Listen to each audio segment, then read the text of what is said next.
네, 뉴스 시작하겠습니다. 국민의힘 한동훈 대표가 의정 갈등 해소를 위해서 대통령실에 중재안을 제시했지만 받아들여지지 않은 것으로 전해졌습니다. 보건의료노조 파업의 쟁점으로 떠오른 간호법 제정 문제는 여야가 밤샘 토론을 벌인 끝에 합의를 이뤄냈습니다. 박정현 기자입니다. 국민의힘 한동훈 대표가 연일 의정 갈등 문제에 목소리를 내고 있습니다. 지난주 전공의단체 대표를 비공개로 만난 데 이어 대통령실에 2026년도 의대 증원을 유예하자는 절충안을 제시한 것으로 알려졌습니다. 이에 대통령실은 공식적인 제안은 없었고 정부 방침에 변화는 없다며 사실상 거부 의사를 피력했습니다. 한 대표는 자칫 당정 갈등으로 번질까 조심스러운 태도를 보이면서도 의료계와 계속 접촉하며 중재를 이어가겠다는 뜻을 내비쳤습니다. 국민들이 원하는 의료 개혁의 본질과 동력을 잃지 않으면서도 지금의 상황에 대한 국민들의 걱정과 우려를 경감시킬 수 있는 대안 마련이 필요하다는 게 제 생각이고. 의료 공백 장기화 속에 추석을 앞두고 응급실 뺑뺑이 등 문제가 심각해질 경우 여권의 치명타가 될 거란 당내 우려를 반영한 행보로 풀이됩니다.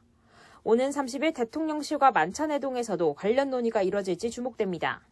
이 안이 아니더라도 의대 정원 문제, 의료 분쟁, 이 문제에 대해서는 어떤 식으로든 당에서 계속 노력을 할 것이고 여러 채널을 통해서 수렴한 의견과 당이 생각하는 대안을 제시하고 하는 과정들은 간호사 등 보건의료노조 총파업을 앞두고 여야는 간호법 처리에 합의했습니다. 그간 여야는 간호조무사 시험 응시 자격과 진료 지원, 피해 간호사 업무 범위 등 막판 쟁점을 두고 이견을 좁히지 못했습니다. 하지만 의료 공백 상황에서 간호사마저 현장을 떠나면 안 된다는 데 공감대를 이뤘고 극적 타결에 성공했습니다. 이번 민생공회의의 마지막 퍼즐은 피해 간호사의 법적 근거를 마련하는 간호사법 개정이라고 생각합니다. 제대로 된 간호법이 필요하다. 현장의 목소리가 반영된 제대로 된 간호법 제정. 이것이 핵심이고 필수다라는. 여야 정치권이 의정 갈등 해소를 위한 대책 마련에 고심하는 모습을 보이고 있습니다. 물론 늦장 대응이라는 비판은 피할 수 없을 것으로 보입니다. YTN 박정현입니다. 네, 국회 복지위 소위를 통과한 간호법 제정 내용을 살펴보겠습니다. 일단 전공의 집단 사직 사태로 생긴 의료 공백을 메워온 진료 지원, 피해 간호사의 의료 행위를 법으로 보호하는 것을 골자로 합니다. 피해 간호사가 전문 간호사 자격을 보유하거나 보건복지부령으로 정하는 임상 경력, 교육과정 이수에 따른 자격을 보유하도록 했습니다. 구체적인 업무 범위는 보건복지부령으로 정하는 것으로 조율이 됐습니다. 또 다른 쟁점이었던 간호조무사의 학력 기준은 법안에서 빠지고 추가 논의를 이어간다는 민주당의 입장이 부대 의견으로 반영됐습니다. 법안은 오전 복지위 전체 회의와 법제사법위원회를 거쳐 오후에 예정된 본회의에서 최종 통과될 전망입니다. 네, 대한의사협회는 정부와 국회가 간호법 제정 시도를 즉각 중단해야 한다고 촉구했습니다. 임현택 의협회장은 국회 앞에서 열린 긴급 시국선언에서 당장 위기만 모면하고자 더 큰 부작용을 양산할 수 있는 진료 지원 간호사를 활성화하겠다는 저희를 이해할 수 있는 국민은 없을 거라며 이같이 밝혔습니다. 이어 내일 총파업을 예고한 보건의료노조를 달래기 위해서 정부가 간호법 제정을 추진한다면 14만 의사들의 불같은 저항과 투쟁에 직면하게 될 거라고 경고했습니다. 국민의힘 한동훈 대표가 오늘 여당 소속 보건복지위원회 위원들과 의정 갈등 해소를 위한 대책을 논의합니다. 복지위 여당 간사인 김미애 의원 등이 참석할 예정인데 한 대표는 지난주 전공의 단체 대표와의 비공개 면담 내용을 공유할 예정입니다. 코로나19 확진으로 병원 입원 치료를 받아온 더불어민주당 이재명 대표가 오늘 당무에 복귀합니다.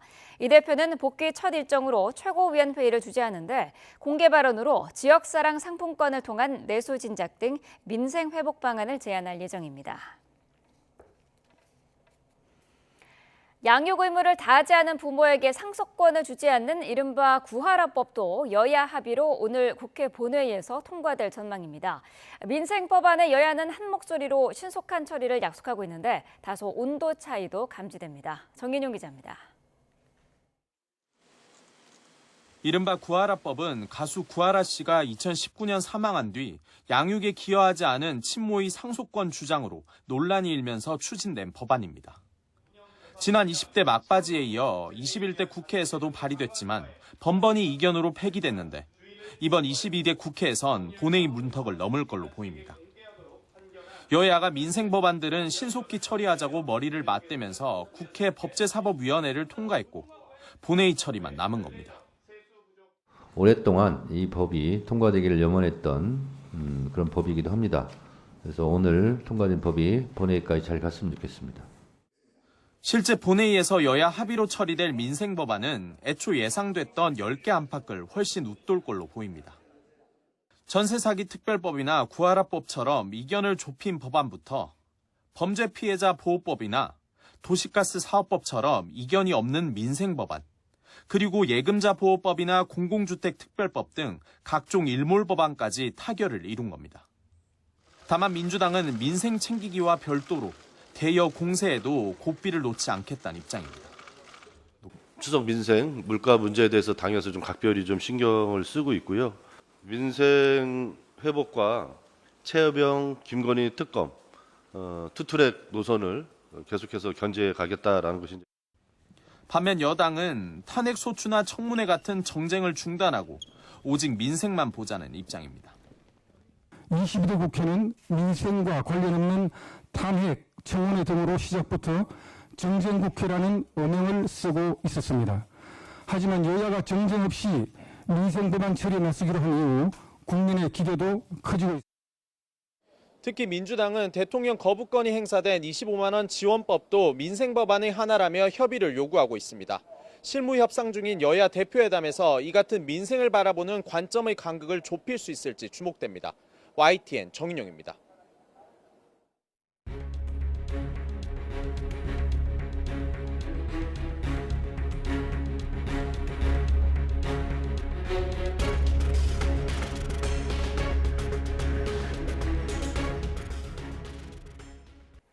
딥페이크 영상물에 대한 공포가 전국적으로 확산하면서 정치권이 대책 마련에 나섰습니다.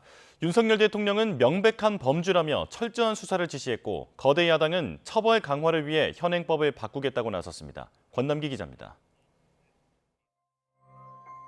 대학생이나 미성년자는 물론 특정 직업까지 이미지 합성 기술인 딥페이크를 악용한 음란물의 표적이 됐습니다. 영상을 유포하는 대규모 텔레그램 단체 대화방이 발견됐다. 피해 학교 명단이 100곳은 넘는다는 등의 언론 보도가 잇따르는 상황. SNS 프로필 사진도 무서워 못 쓰겠다는 공포가 학교를 넘어 전국으로 퍼지자 윤석열 대통령이 국무회의에서 강력한 경고를 내놨습니다.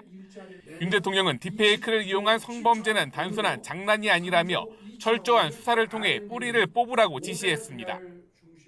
익명의 보호막에 기대 기술을 악용하는 명백한 범죄 행위입니다. 우리 누구나 이러한 디지털 성범죄의 피해자가 될 수 있습니다. 거대 야당에서도 오랜만에 한 목소리가 나왔습니다. 민주당은 딥페이크 성범죄에 미흡한 현행법을 바꾸기로 했는데 이재명 대표는 특히 강력한 처벌 규정을 찾을 것을 주문한 것으로 전해졌습니다. 장관 공백 상태인 여가부가 제 역할을 못하는 것 아니냐는 비판도 빠지지 않았습니다. 수사당국은 그동안 뭐 했는지 묻고 싶습니다. 10대 청소년들이 공포에 떨고 있습니다. SNS에 올렸던 자기 사진을 스스로 삭제하고 있습니다. 국민의힘이 사진 한 장으로 누구나 피해자가 될 수 있다며 응분의 죗값을 치르게 해야 한다고 지적한 가운데 관련 국회 상임위도 움직였습니다. 과방위는 전담 대응팀을 꾸리고 여가위는 딥페이크 성범죄 관련 긴급 현안 질의를 열기로 했습니다. 기존의 개인정보보호법과 명예훼손 법률은 딥페이크 기술을 이용한 범죄의 특수성을 제대로 반영하지 못하고 있으며 딥페이크 성범죄 확산을 두고 정부와 국회가 동시에 대책 마련에 나서며 그 어느 때보다 빨리 관련 수사와 제도 마련이 이뤄질 것으로 보입니다. YTN 권남기입니다. 정부와 국민의힘은 오는 29일 협의회를 열어 딥페이크 디지털 성범죄 방지 대책과 피해 지원 방안을 논의합니다. 협의회는 한동훈 대표와 추경호 원내대표, 김상훈 정책위의장 등 당 지도부가 참석하고 경찰청과 여성가족부 등 유관 부처 관계자가 참석합니다. 이와 관련해 방송통신심의위원회가 오늘 전체 회의를 열고 대책을 논의합니다. 범죄의 온상이 된 텔레그램과의 한라인 개설을 추진하고 피해 신고와 상시 점검 기능도 강화할 예정입니다. 김태민 기자입니다. 딥페이크 음란물 피해 사례가 급증하면서 방송통신심의위원회도 예정이 없던 긴급 회의를 소집해 대응책을 논의했습니다. 핵심은 피해자 구제와 사전 점검 강화입니다. 우선 좀 더 쉽게 딥페이크 음란물 피해를 신고할 수 있도록 홈페이지에 전용 배너를 만들기로 했습니다. 온라인 딥페이크 범죄를 점검하는 인력은 배로 늘리기로 했습니다.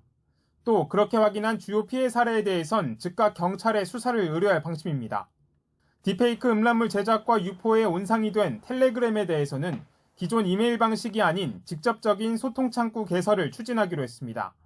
앞서 방심위는 불법 합성 피해가 대학가부터 일선 중고등학교까지 빠르게 번지고 있다며 강력 대응 방침을 강조해왔습니다.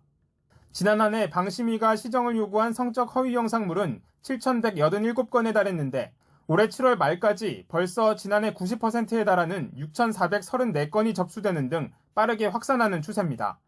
방심위는 전체 회의를 열어 관련 계획을 확정할 예정인 가운데 해외 플랫폼에 대한 실효성 있는 규제 대책 마련이 향후 관건이 될 전망입니다. YTN 김태민입니다. 참여 인원이 20만 명을 넘는 딥페이크 제작 텔레그램 채널과 관련해 경찰이 입건 전 조사에 나섰습니다. 서울경찰청 사이버범죄수사대는 최근 SNS를 통해 퍼지고 있는 딥페이크 제작 텔레그램 채널과 관련해 내사에 착수했습니다. 해당 채널은 사용자가 입력한 사진을 합성해 나체 사진으로 만드는 프로그램이 탑재되어 있는데 이용자 수가 23만 명이 넘은 것으로 파악됐습니다. 정부가 추석 민생 안정과 내수 회복을 위해서 성수품 할인 지원에 700억 원을 투입합니다. 또 전통시장에서 지출한 금액에 대해 소득공제율을 80%로 2배 올리는 등 하반기 소비에 대해 3가지 세제 혜택을 줍니다. 정부는 최상목 부총리 겸 기획재정부 장관 주재로 열린 경제관계장관 회의를 통해 이 같은 추석 민생 안정 대책을 마련했습니다. 정부는 주요 추석 성수품을 최대 60% 할인하는 등 700억 원을 투입해 물가 안정을 지원하기로 했습니다. 또 올해 하반기 전통시장 지출액에 대한 소득공제율을 80%로 2배 높이고 하반기 지출액이 지난해 하반기보다 5% 넘게 늘었을 경우 증가분에 대한 소득공제율을 20%로 2배 상향합니다. 네, 제주에서는 밤새 열대야가 발생해 지난달부터 44일 연속 열대야가 이어졌습니다. 역대 최장 연속 일수와 같아졌습니다. 보도에 고재영 기자입니다. 시원한 용천수가 나오는 곳에서 사람들이 물놀이를 즐깁니다. 한낮의 무더위가 밤이 돼도 식지 않는 열대야를 피하려고 나온 겁니다. 밤 열대야를 피하기 위해서 친구들이랑 시간 내가지고 이 물놀이 왔는데 굉장히 시원하고 좋습니다. 무더위에 지쳤던 관광객도 시원한 물에 몸을 맡기니 더위가 싹 가시는 것 같습니다. 날씨가 더운데 물에 들어오니까 너무 좋습니다. 너무 시원하고 좋습니다. 다음부터 계속 오고 싶습니다. 너무 좋습니다. 밤에도 무더위가 지속돼 사람을 괴롭히는 열대야는 오후 6시부터 다음날 오전 9시까지의 최저기온이 섭씨 25도 이상 유지되는 현상입니다. 제주 북부 지역은 밤새 열대야가 발생해 지난달 15일부터 44일 연속 열대야가 이어졌습니다. 역대 최장 일수인 지난 2013년 44일과 같습니다. 올해 제주 북부 지역 열대야 일수는 53일에 달하는데요. 가장 많았던 지난 2022년 56일을 넘어설 가능성이 큽니다. 이처럼 열대야가 이어지는 원인은 더운 고기압이 낮 동안 오른 열을 가두는 열돔 현상 때문입니다. 태평양 고기압도 있고 그다음에 상층에서 티벳 고기압이라고 하는 이런 고기압도 계속 덮고 있다 보니까 열이 빠져나갈 공간이 많이 없었습니다. 제주 지역은 9월 초까지도 더위가 식지 않을 전망이어서 제주 지역 열대야 기록 경신은 이어질 전망입니다. YTN 고재영입니다. 10호 태풍 산산이 북상하면서 일본 열도 곳곳에서는 기습폭우로 인한 침수 피해가 이어지고 있습니다. 최대 순간 풍속만 초속 70m 이르는 이번 태풍이 본격 상륙한다면 더 큰 피해가 예상됩니다. 도쿄에서 김세호 특파원입니다. 갑작스럽게 내리는 거센 빗줄기로 앞을 제대로 분간하기 어렵습니다. 건물 바닥 곳곳이 물바다로 변했고 직원들은 바닥에 고인 물을 퍼내느라 분주합니다. 도치히현 지역의 기습폭우로 일부 지역은 1시간에 100mm 이상의 비가 내렸습니다. 아이치현, 기후현, 시즈오카현 등에서도 비슷한 양상을 보였습니다. 10호 태풍 산산으로 인해 덥고 습한 공기가 일본 열도로 유입됐기 때문으로 분석됩니다. 태풍에서 상당히 떨어진 지역임을 감안할 때 태풍의 영향력이 매우 광범위하다는 것을 알 수 있습니다. 산산은 순간 최대 풍속이 초속 70m에 이를 것이라는 전망까지 나옵니다. 초속 40m만 넘어도 달리는 트럭이 넘어지고 건축물의 지붕이 날아갈 수 있습니다. 하루 동안 내리는 비의 양도 많은 곳은 최대 500에서 600mm에 이를 것으로 예상됩니다. 태풍 진행 속도는 시속 10km로 자전거로 이동하는 것보다 느려 장시간 피해를 키울 수 있습니다. 北東に進路を変える段階で台風のスピードとしては落ちてくる数日に及ぶ長引く影響があるということに警戒が必要だというふうに考えています。 교통 차질도 빚어지고 있습니다. 규슈 남부를 오가는 항공편 100여 편의 운항이 중단됐고 신칸센 주요 노선들도 운행을 멈출 가능성이 큽니다. 일본 정부는 하천 범람과 토사 붕괴 등을 경고하고 나서면서 위험 징후를 느끼면 즉시 대피할 것을 촉구했습니다. 도쿄에서 YTN 김세호입니다.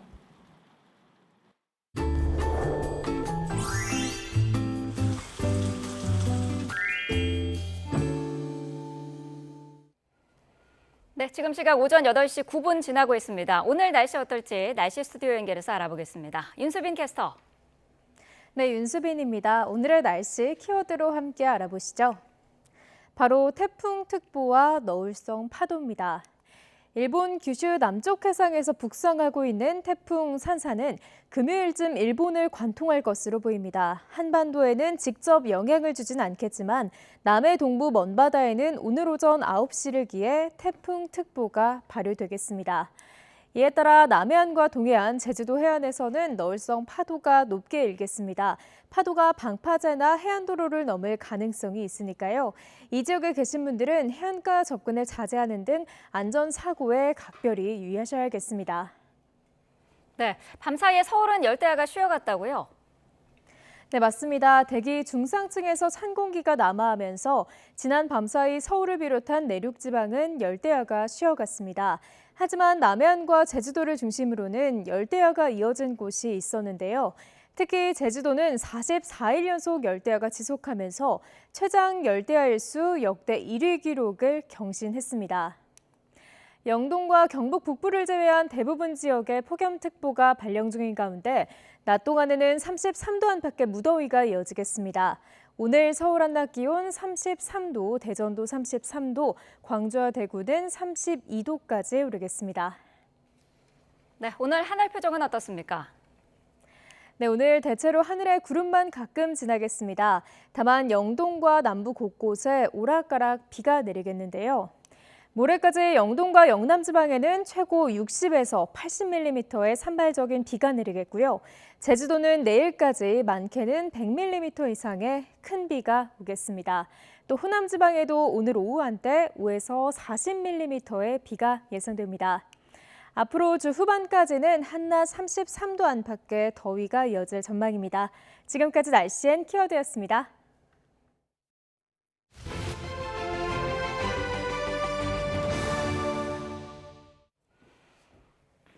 어젯밤 인천에 있는 한 교차로에서 신호를 위반하고 달리던 버스가 택시를 들이받는 사고가 났습니다. 대전에서는 아파트에서 불이 나 주민 11명이 병원으로 옮겨졌습니다. 밤사이 사고 소식 김다연 기자가 보도합니다. 기울어진 버스 한 대가 인도 위에 올라와 있습니다. 택시는 앞부분이 찌그러진 채 도로 위에 멈춰 섰습니다. 어젯밤 10시 50분쯤 인천 구월동에 있는 교차로에서 신호를 위반하고 달리던 버스가 택시를 들이받았습니다. 완전 팡 하는 소리가 나서 봤더니 저렇게 사고가 나 있었거든요. 근데 그때 이미 버스가 인도로 올라가 있는 상태였고. 이 사고로 버스와 택시 승객 그리고 택시기사 등 3명이 다쳐 병원으로 옮겨졌습니다. 1톤짜리 탑차가 버스 정류장을 덮쳤습니다. 승용차는 충돌 충격에 문이 크게 찌그러졌습니다. 오늘 새벽 1시 20분쯤 경기 안양시 동안구에 있는 한 아파트 입구 앞에서 승용차와 1톤 탑차가 부딪혔습니다. 편의점 뭘 먹다가 편의점이 뒤쪽에 있거든요. 엄청난 소리 때문에 막 튀어나왔어요. 문이 안 열려요. 그래서 제가 문 여는 거 도와주고. 이 사고로 승용차 운전자가 다쳐 병원으로 옮겨졌습니다.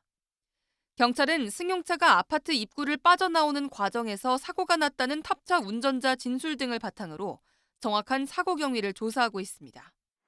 어제 저녁 8시쯤엔 대전 대덕구 읍내동에 있는 18층짜리 아파트 15층에서 불이 났습니다.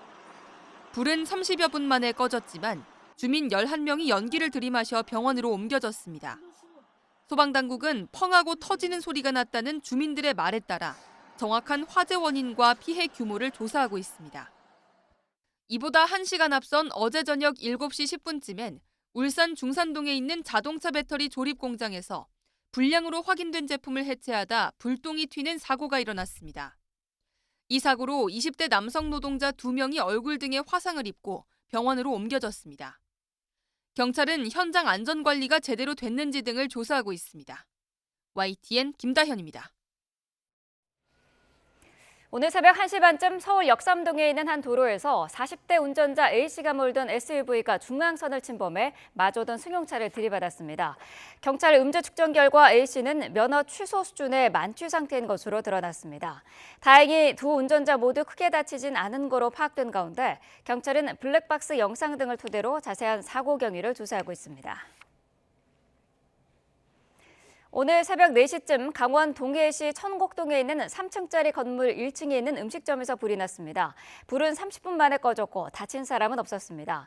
소방은 음식점 주방에서 불이 시작한 거로 보고 정확한 화재 원인을 조사 중입니다. 어젯밤 11시 반쯤 강원 춘천시 동면 장항리에 있는 15층짜리 아파트에서 불이 났습니다. 아파트 주민 2명이 연기를 마셔 병원으로 옮겨졌습니다. 소방은 2층 한 세대에 설치된 에어컨에서 불이 시작된 거로 보고 화재 원인을 조사하고 있습니다.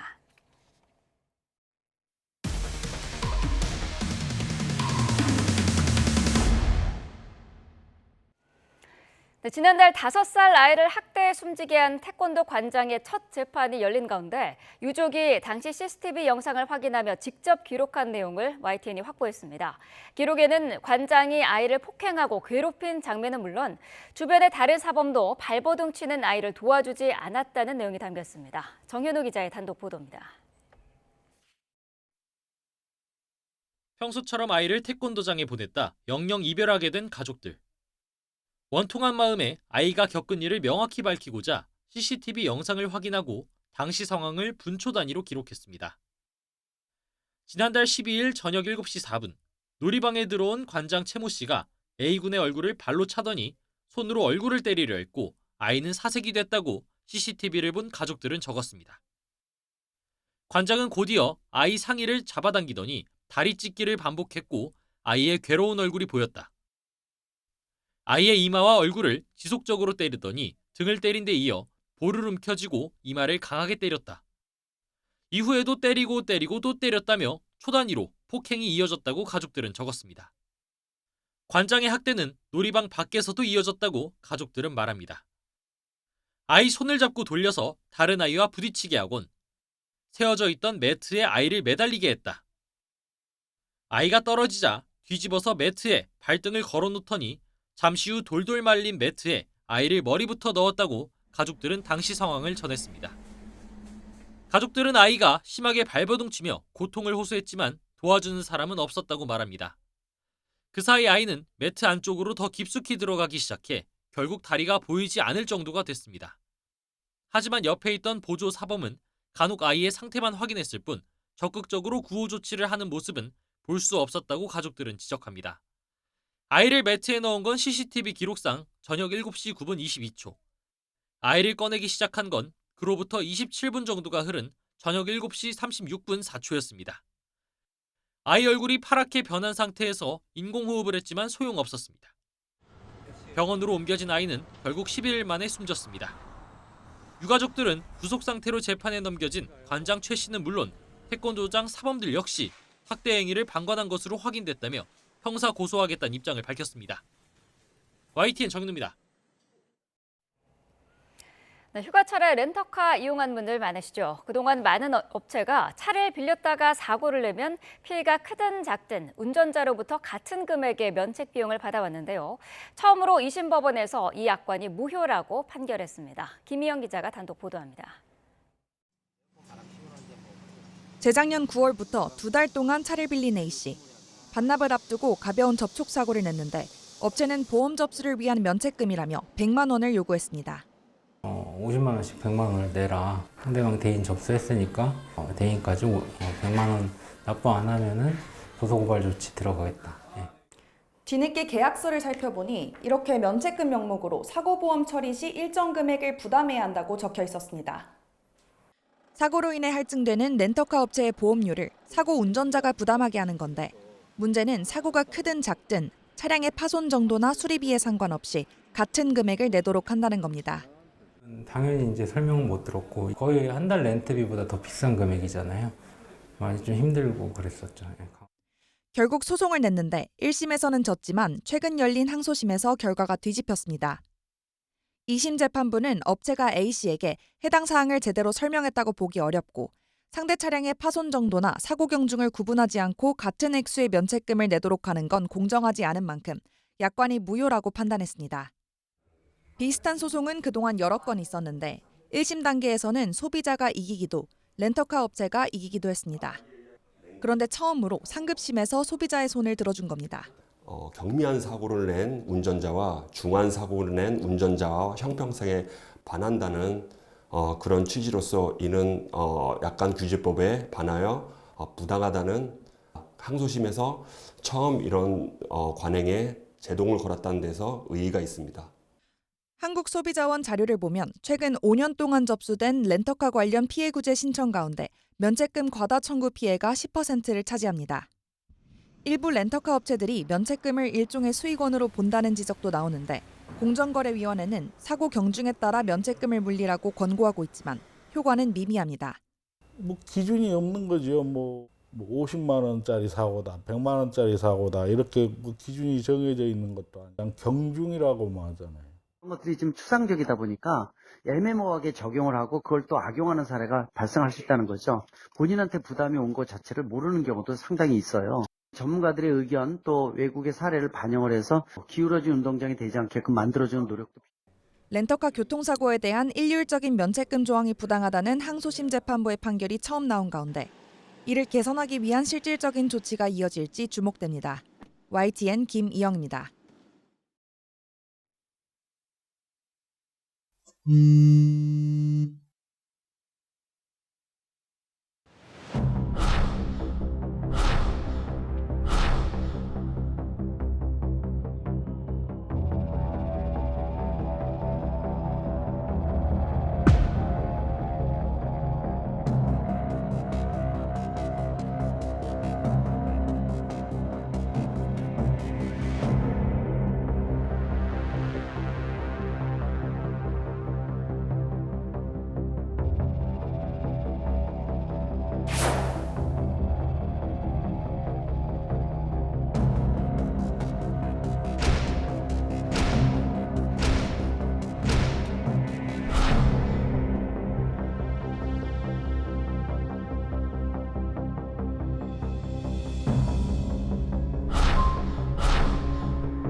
네, 모바일 메신저죠. 텔레그램을 이용한 각종 범죄가 잇따르고 있습니다. 범죄 온상으로 지적받는 텔레그램의 실태를 취재한 저희 뉴스업의 김자양 PD, 또 국제인공지능윤리협회장 김명주 서울여대 정보보호학부 교수와 자세한 이야기 나눠보겠습니다. 어서 오십시오.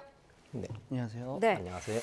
자, 대규모 디지털 성범죄가 계속해서 발생하고 있습니다. 교수님께서는 국내에서 첫 인공지능 윤리 가이드라인을 만들기도 하셨는데 최근에 이런 소식 들으면 어떠신가요? 네, 이게 사실은 이제 윤리적인 사회는 우리가 모두가 가야 될 길인데 네. 이 길이 참 멀다라는 생각을 했습니다. 어. 보면서 많이 안타깝다는 생각도 했고, 네. 되게 이제 피해자들이 되게 10대 여성들이 주로 돼 있기 때문에 네. 좀 답답한 마음이 많이 듭니다. 범죄 경로가 이번에도 또 텔레그램이거든요. 네. 아무래도 강력한 보안성 때문일까요? 아마 그 부분이 더 이제 범죄를 저지른 사람들한테는 혹시 나중에 어떤 상황이 벌어질 경우에 본인들이 이제 활동했던 게 증거물로 많이 쓰이잖아요. 근데 텔레그램은 보통 종단형 암호라고 그래서 네. 두 사람이 대화를 할 때 대화 내용들이 이제 암호화되고 그리고 원칙적으로는 서버에 남지 않습니다. 본인들이 원하는 경우 외에는 이제 그런 부분들이 범죄에서는 굉장히 매력적이죠. 그런데 이 텔레그램이요, 개발 당시에는 뭐 정치적인 중립성 그리고 표현의 자유를 위해서 개발된 거죠. 네. 네. 그러니까 원래 러시아에서도 그 일부 보관됐던 거를 풀 수 있는 암호키를 달라고 그랬을 때 네. 주지 않았고 그래서 이제 서방 세계에 나와서 텔레그램을 시작한 건데 그 취지에서 보면은 이제 보통 수사기관이나 이런 정부에서 어떤 키를 달라고 했을 때 여전히 주질 않습니다. 네. 그러니까 이제 그 이면에는 이제 뭐 표현의 자유를 보장하기 위해서 우리는 중립적이다라는 이제 표현을 하고 있죠. 앞서서 보안성에 대해서 잠깐 언급을 해주셨습니다만 얼마나 강한지도 좀 궁금한 그런 상황인데 서버에서 암호화된 메시지만 저장이 되고 이거를 풀 수 있는 방법이 전혀 없습니까? 그러니까 암호화된 부분들은 양쪽 사람들끼리 오갈 때는 암호화되기 때문에 중간에 네. 가로채도 볼 수 없고요. 네. 얘는 또 서버에 보관이 안 됩니다. 근데 아. 본인들의 이제 PC나 휴대폰에는 보관이 되고 가끔씩 이제 클라우드에 보관하는 기능들이 있는데 이 네. 클라우드가 전 세계에 흩어져 있고요. 근데 역시 암호화돼서 저장돼 있고 걔를 풀려면 키가 있는데 그 키도 역시 흩어서 보관합니다. 그러다 보니까 이게 어디에 있는지 어느 나라에 있는지 이제 확실하게 구분이 안 되는 상황이죠. 서버 자체도 그럼 알 수가 없는 네, 그런 어디에 상황이군요. 있는지 회사 위에는 잘 모릅니다. 네. 알겠습니다. 자, 뉴스업 제작진이 불법 성착취물을 공유하는 텔레그램 대화방에 들어가 봤는데요. 자, 김자영 PD, 실태가 어떻든가요? 네, 텔레그램 딥페이크 실태를 살펴보기 위해서 직접 문제의 대화방에 들어가 봤습니다. 네. 이 간단한 검색만으로 대화방을 찾을 수 있었는데요. 몇몇 대화방은 폐쇄됐지만 일부는 그대로 남아 있었고 여전히 대화방마다 적게는 수백 명에서 수천 명이 참여 중인 걸 확인할 수 있었습니다. 지금 영상으로 이제 나가고 있을 텐데요. 이 대화방 안의 모습은 무척 충격적이었습니다. 이용자들은 자신이 아는 여성들뿐 아니라 이 SNS에서 퍼온 여성들의 사진을 무차별적으로 유포하고 있었고요. 심지어 피해자들은 대다수가 10대 미성년자들로 보였습니다. 이 관련 그래픽 한번 띄워주시면 좋겠는데요. 네. 이 방 안에선 이렇게 지역과 학교 또 출생 연도별로 소위 소모임 형식의 대화 그룹이 형성돼 있었습니다. 가장 어린 그룹은 2011년생으로 지금 나이로 치면 13살에서 14살 중학생 정도인데 이들의 신상이 공유되는 채팅글도 확인할 수 있었습니다. 더 끔찍한 건 이 대화방 참여자들이 이러한 사진을 가지고 만든 딥페이크 사진과 영상을 공유하며 성희롱을 일삼고 있었다는 점인데요. 말 그대로 실시간으로 성범죄가 이루어지는 현장이었습니다. 네, 텔레그램의 이 딥페이크 영상을 만들어주는 이런 별도의 대화방도 있다고 해요. 네, 그렇습니다. 이 텔레그램에는 딥페이크 불법 성착취물을 전문적으로 제작하는 이 대화방도 다수 존재하고 있었습니다. 네. 이 간단한 검색만으로 찾을 수 있을 뿐만 아니라 앞서 설명드린 겹지방엔 이러한 제작방을 홍보하는 글이 상당히 많이 게시돼 있었는데요. 이 겹지방을 통해 제작방으로 이동하는 경로인 셈입니다. 지금 그래픽으로 제작 구조가 나가고 있을 텐데요. 네. 이 방식은 처음에 무료로 합성 이미지를 제공해 준다며 유인한 뒤 그 이후부터는 이 결제를 요구하는 시스템이었습니다. 누군가의 얼굴 사진을 전달하면 이 AI 기술로 불법 합성물을 제작하는 방식인 거죠. 이 메뉴판처럼 가격표도 나와 있었는데 이 제가 살펴본 방은 딥페이크 음란물 한 개당 가격을 고작 200원 정도로 책정하고 있었습니다. 남의 얼굴을 활용한 음란물이 너무나 손쉽게 만들어지고 있는 현실인 겁니다. 네, 자 교수님, 딥페이크 영상물 그리고 사진 제작이 점점 더 쉬워지고 또 그 영상의 퀄리티도 정교해지고 있는 그런 상황인데 네. 악용을 방지할 수 있는 방법이 현재로서는 없는 건가요? 여러 가지 많이 고민들을 했었는데 네. 이제 그 보통 이 딥페이크를 만드는 툴이라고 하죠. 이제 여기에서는 이제 봇이라고 되어 있는데 그런 툴들에 대해서 좀 제재를 가하자라는 생각도 이전부터 가지고 있었는데 네. 뭐 예를 들어서 그런 것들이 디페이크 영상을 만들면 그 밑에 이제 이거는 AI로 만든 가짜 영상입니다라는 이제 꼬리표를 다는 거죠. 네. 뭐 유럽연합에서는 최근에 AI 법이 통과가 되면서 그런 조건들을 달았고요. 그런데 이제 이게 문제가 있는 부분들이 뭐냐면 이제 어떤 큰 기업들은 그런 법을 지키겠지만 네. 이게 디페이크를 만드는 프로그램이 이렇게 소스가 오픈됐습니다. 그래서 개인이 많이 다운로드 받아가고 그다음에 개인이 설치해서 돌리는 경우들이 많이 있기 때문에 그런 법도 실제로 이제 실효성이 사실 없고 그래서 최근에는 이제 유통하는 부분에 있어서 이게 플랫폼에서 유통이 되기 때문에 네. 지금 같은 이제 텔레그램 같은 데죠. 그런 텔레그램 같은 플랫폼 기업들이 좀 모니터링을 해야 되는 거 아니냐. 너희들도 책임을 왜냐면 유통을 통해서 돈을 버는 기업이기 때문에 그렇죠. 잘못된 부분들에 대해서 너희들이 책임을 져야 되는 거 아니냐. 그래서 또 이거에 대한 또 제재들이 요즘 또 나오고 있습니다. 네, 지금 구글 같은 AI 관련 기업들 같은 경우에는 워터마크 표식을 삽입하는 그런 방법도 논의를 하고 있다고 스스로 하는데. 본인들이 이제 워터마크를 집어넣는 경우인데 네. 워터마크를 집어넣어도 이걸 없애주는 또 AI 프로그램들이 있습니다. 네. 그리고 또 워터마크가 들어가면 이제 표식들이 이렇게 나타나기 때문에 또 그런 툴들은 잘 사용하지 않죠. 일반 이제 그런 범죄를 하는 사람들은. 네. 그래서 이제 피해서 다른 음지에서 만들어진 프로그램들을 많이 사용하고 있습니다. 네. 자, 굉장히 지금 상황이 복잡한 그런 것 같은데요. 또 봤더니 실제 디페이크 피해자 4명 가운데 3명이 청소년이다. 이런 조사 결과가 있어서 충격을 주고 있습니다. 아무래도 요즘 청소년들 뭐 어릴 때보다 영상이라든지 이런 거에 좀 접하는 그런 횟수가 늘다 보니까 많다 보니까 좀 익숙해서 그런 것이다. 이렇게 봐도 될까요? 그렇죠. 요즘 청소년 보통 알파 세대라고 하잖아요. 그러니까 태어날 때부터 터치스크린 만졌고 네. 그다음에 뭐 휴대폰 썼고 이랬기 때문에 이제 어른들이 볼 때는 AI 도구가 굉장히 부담스러운데 이 네. 아이들한테는 그냥 소프트웨어 중에 하나고요. 그다음 장난감처럼 가지고 놀 수 있고 또 사진이나 이런 것들을 올리기도 하지만 또 쉽게 구하기도 하고 또 그런 것들을 조작했을 때 또 주변에 있는 사람들한테 쉽게 퍼뜨리고 하는 데 있어서 네. 이게 이제 어른들이 볼 때는 이건 범죄다라고 생각하는데 아이들이 볼 때는 그냥 장난처럼 보이는 거죠. 범죄라고 인식을 못하는 그렇죠. 거군요. 네. 그래서 이제 교육에 대한 부분들이 요즘 많이 부각되고 있습니다. 이거 교육을 시켜야 되지 그냥 놔둬서는 안 되겠다라는 네. 생각을 하는 거죠. 말씀하신 그런 교육 부분은 지금은 학교 현장에서는 이루어지지 않고 있는 걸까요? 네, 현재는 이제 AI 교육도 사실 이제 시작 단계거든요. 근데 AI 교육도 시작을 하지만 이게 AI 교육이 끝난 다음에 윤리 교육을 할 게 아니라 이제 윤리 교육이랑 AI 교육이 같이 병행돼야 되고 심지어 어떤 부분은 이미 AI가 지금처럼 일상화됐잖아요. 네. 일상화된 상황에서는 이제 기술 교육보다 앞서서 오히려 현상적인 윤리 교육이 먼저 있어야 될 것이다라고 보통 생각합니다. 네. 자, 디페이크 대화방뿐만 아니라 우리 김자영 PD가 마약을 판매하는 방도 있어서 그 방에도 들어가 봤다고요. 네, 그렇습니다. 하필 미성년자 디페이크 채팅 그룹 안에 이 마약 판매가 이루어지는 링크가 있어서 네. 저희 제작진이 한번 들어가 봤는데요. 이 겹지방과 마찬가지로 너무나 쉽게 진입이 가능했습니다. 해당 대화방에 들어가자 마약 종류별로 가격과 거래 방식 등이 상세하게 나와 있었고요. 제가 고객으로 위장해 말도 걸어봤는데 네. 이 운영자가 메시지를 읽었다는 표시가 뜨기도 했습니다. 이는 현재도 거래가 이루어지고 있다고 볼 수 있는 이유이죠. 또 텔레그램은 누구나 쉽게 접근이 가능하고 보안이 뛰어나 많이 이용되는 메신저로 알고 있는데요. 네. 하지만 바로 이러한 특성 때문에 이 마약상들이 활용하는 플랫폼으로 쓰이고 있는 겁니다. 네, 김자영 취재가 취재하는 그런 과정 중에서 그런 불법 행위를 막을 만한 장치를 경험한 건 없습니까? 네, 사실 이번 취재 과정에서 가장 우려스러웠던 점이 바로 그 부분이었습니다. 네. 이 텔레그램을 접속하는 데까지 성인 인증을 비롯한 어떠한 검증 절차도 없었습니다. 이 미성년자들도 불법 대화방에 쉽게 접근할 수 있는 구조인 건데요.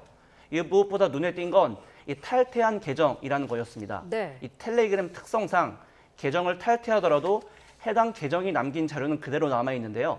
이렇게 대화방에 남아있는 자료를 다른 이용자들이 계속해서 퍼나를 수 있는 이 구조가 디페이크 확산 배경으로 작용할 수 있다고 볼 수 있는 겁니다. 네. 게다가 이 대화방 이용자들도 이런 텔레그램의 특성을 잘 아는 듯 자신들이 절대 잡히지 않을 거라 확신하고 있는 모습이었습니다. 이 제가 들어간 방의 한 이용자는 경찰이 수사하더라도 텔레그램을 지우고 휴대폰을 불태우면 그만이라며 증거가 없어서 못 잡는다라고 아주 자신만만한 태도를 보이기도 했습니다. 네. 자, 교수님 들으신 것처럼 지금 이용자들이 절대 잡히지 않을 거라는 확신을 네. 갖고 저런 이제 네. 범죄를 저지르고 있는 건데 이거 어떻게 보시나요? 이 부분들은 지난 사건들을 볼 때 일부는 사실이고요. 네. 그래서 국가마다 이제 고민을 하고 있습니다. 고민하고 있어서 아무래도 이 텔레그램 자체의 기업에 대한 이제 책무성을 좀 강화시켜야겠다는 부분들이 있어서 엊그제 네. 이제 그 텔레그램의 CEO를 체포했죠. 네. 네, 이제 프랑스에서 체포를 했고 그 체포한 이유가 저희와 이제 비슷한 상황입니다. 네. 아동 포르노나 이런 거 범죄 유통하는 데 있어 아무렇게나 이제 방치를 해뒀다 하는 부분들이어서 이분들이 이제 근본적인 부분들이고요. 이제 또 일부는 이제 할 수 있는 부분들이 이제 잠입 수사라고 그러죠. 네. 이제 그런 대화방들에 수사관들이 들어가서 여러 가지 상황들을 유도해서 하는 부분들인데 이 잠입 수사나 위장 수사 같은 경우는 우리나라가 이 아동 성폭력 일부분에 대해서는 허용을 하고 있거든요. 네. 그러니까 수사 특례로. 그래서 이런 경우도 이제 경찰이 본격적으로 수사를 한다고 그러니까 이런 방들에 들어가서 실질적으로 거래되고 있는 부분들이나 하는 부분들을 이제 체크를 해야 될 것 같습니다. 네. 그런데 아무래도 수사를 하려면은 텔레그램 서버 안에 이제 좀 들어가서 어떤 내용들이 있었는지 네. 이런 증거 확보도 중요할 텐데 수사 요청을 하더라도 텔레그램에서 협조를 안 하겠다라고 하면은 강제할 방법은 네, 없고요. 현재로서는 없습니다. 그거는 기업에서 하는 거기 때문에 현재로서는 네. 없고요. 그래서 지금 우리나라도 그렇고 외국도 그렇고 이제 플랫폼의 어떤 윤리성, 책무성에 대한 법을 제정을 했고요. 네. 그래서 유럽연합 같은 경우도 디지털 서비스법을 제정을 해서 이런 아동들에게 피해를 주거나 이런 디지털 성범죄에 관련된 부분들은 너희들이 찾아내고 너희들이 제거하고 하는 부분들에 대한 책임을 져라. 네. 이렇게 이야기를 했습니다. 근데 최근에 그 디지털 서비스법 같은 경우는 한 17개 기업들을 지적을 했고요. 네. 뭐 2개 검색 엔진 지적했는데 거기에 또 텔레그램 들어가 있지 않습니다. 그래서 아마 프랑스에서 이제 적극적으로 나선 이유도 그런 것 중에 하나다 이렇게 보고 있습니다. 말씀하신 그 텔레그램 창업자가 체포가 되면서 텔레그램에서 좀 그와 관련된 규제라든지 어떤 새로운 보안 정책을 마련하는 계기가 될 수도 있을까요? 압박을 굉장히 많이 할 건데 이게 네. 이제 본인들이 처음에 그 텔레그램에 들어가시면은 텔레그램 특징이 나와 있는데 뭐 그래서 그 국가 정부기관이나 아니면 고용주로부터 개인정보를 우리는 보호하겠다라고 아예 천명을 했어요. 네. 그렇기 때문에 이제 기업의 성격이고요. 그래서 이 부분에 대해서는 아마 CEO를 체포해서 어떤 수사하는 과정 가운데서 모종의 이제 거래가 있겠죠. 거래를 해서 어느 부분을 풀어줄 테니까 어느 정보를 달라 하는 부분들이 있을 텐데 그 부분이 과연 그 회사의 정체성까지 바꿀 정도가 될지는 조금 더 지켜봐야 될 것 같습니다. 네. 이 두로프 체포와 관련해 가지고 표현의 자유를 억압하는 것이다라는 걸로 보는 시각도 있더라고요. 네. 예, 텔레그램이 표현의 자유의 상징인지 범죄의 온상인지 좀 다른 시각들이 있을 것 같아요. 이게 미국하고 많이 비교이 되는데 미국 네. 같은 경우는 이제 보통 수정헌법 1조에 보면 표현의 자유가 보장돼 있고 네. 그래서 이전에도 이 통신 뭐 품위법 이런 데 보면은 통신에 있어서 상당한 이제 윤리를 지켜야 되는데 플랫폼에서 불법 콘텐츠가 거래되는 건 예외다라고 예외 조항을 놨습니다. 그게 이제 표현의 자유를 보장하기 위한 거고 그래서 미국에서는 상당 부분의 플랫폼은 이런 범죄로부터 사실은 면책 특권을 가지고 있고요. 그래서 트위터 X죠. 일론 머스크도 이번에 텔레그램 구속한 체포한 사건에 대해서 이건 표현의 자유 침해다라고 이야기하는데 네. 나라마다 조금씩 결이 다른 것 같습니다. 그렇군요. 자, 딥페이크 성범죄 문제가 심각하고 지금 정부도 대응을 마련을 하고 있는 그런 상황인데 김자영 PD 실제로 텔레그램을 경험해 봤을 때 어떤 점이 가장 심각했고 어떤 점이 바뀌어야 된다고 느끼셨나요? 네, 사실 텔레그램 이 딥페이크 문제는 지난 6월부터 이 YTN 팩트 추적팀에서 꾸준히 다룬 사안이었는데요. 최근에야 공론됐다는 점이 좀 아쉬웠습니다. 네. 또 겹지방과 비슷한 지인 능욕방은 이미 4년 전 N번방 조주빈 사건 때 드러났었죠. 당시 대화방 운영자들은 검거했지만 이 텔레그램이란 메신저 자체가 지닌 문제가 해결되지 못한 사이 또 다른 피해가 발생하고 있다는 점이 충격이었습니다. 네. 특히 마지막으로 이러한 텔레그램 딥페이크 범죄가 온라인상에서 그치지 않고 현실 범죄로 이어질 가능성도 커 보인다는 게 심각해 보였습니다. 일부는 지인의 주거지와 주민번호, 심지어 가족 관계까지 자세한 신상 정보도 게시하고 있었는데요. 이 현실에서 성범죄의 대상이 될 위험성이 큰 이유입니다. 이 텔레그램 딥페이크 문제, 가상의 공간이란 다른 세계에서 이루어지는 범죄가 아니라 현실과 맞닿아 보였습니다. 네. 우리나라의 경우에는 이 딥페이크 음란물 처벌에 대한 입법이 여전히 부족하다, 미비하다 이런 네. 지적이 계속해서 있는 상황인데 네. 어떤 고민들이 필요할까요? 이게 N번방 사건 이제 4년 전이죠. 그때 이제 성폭력 처벌법을 고쳤습니다. 네. 그래서 당시에 이제 14조 2항을 추가했는데 이게 이제 딥페이크와 같은 일종의 허위 영상물에 대해서 처벌할 수 있도록 되어 있습니다. 근데 네. 여기에 단서 조건이 반포 등을 목적으로 할 때라 이제 배포를 목적으로 허위 영상물을 제작하는 경우만 처벌하도록 되어 있는데 네. 이게 같은 14조 안에 보면 이제 사진으로 촬영한 음란물 있잖아요. 이 경우는 제작하는 것뿐만이 아니라 배포뿐만이 아니라 휴대만 하고 있고 본인이 보기만 해도 처벌할 수 있도록 그렇게 되어 있어서 네. 이제 일부 이것도 같은 결로 좀 올려야 되는 게 아니냐. 그래서 배포, 반포의 목적뿐만이 아니라 그냥 재미로 만드는 거 이런 부분들도 가지고 있는 것도 처벌해야겠다라는 이제 이런 여론들이 형성이 되고 있고요. 네. 또 한편으로는 또 지나친 너무 또 속박이지 않을까 하는 또 걱정도 많이 하고 있습니다. 네. 앞서서 잠깐 언급은 됐습니다만은 청소년들이 이런 범죄에 이용당하고 노출되지 않도록 어떤 교육적인 측면도 지금 이 시점에서 굉장히 중요할 것 같은데요. 네, 중요합니다. 네. 그래서 이 디지털 윤리 교육들 이전부터 많이 해왔는데 또 최근에 기술이 너무 빨리 발전하고요. 기술이 발전하는 것만큼 그 어두운 면도 같이 들춰내면서 보완할 수 있는 부분들이 필요한데 네. 현재로서는 이제 성장 쪽에 너무 포커싱이 탁 돼 있다 보니까 어두운 면들은 거의 방치돼 있고 그래서 윤리 이 부분들이 상당히 많이 소외됐던 부분들이 사실인 것 같아요. 그래서 네. 이 디지털 윤리, AI 윤리에 대한 부분들이 좀 더 강화되는 게 청소년들을 보호하는 데 있어서 1차적으로 중요하지 않을까 생각합니다. 네, 알겠습니다. 두 분 말씀 여기까지 듣도록 하겠습니다. 김명주 서울여대 정보보호학부 교수 김자영 PD와 함께했습니다. 말씀 감사합니다.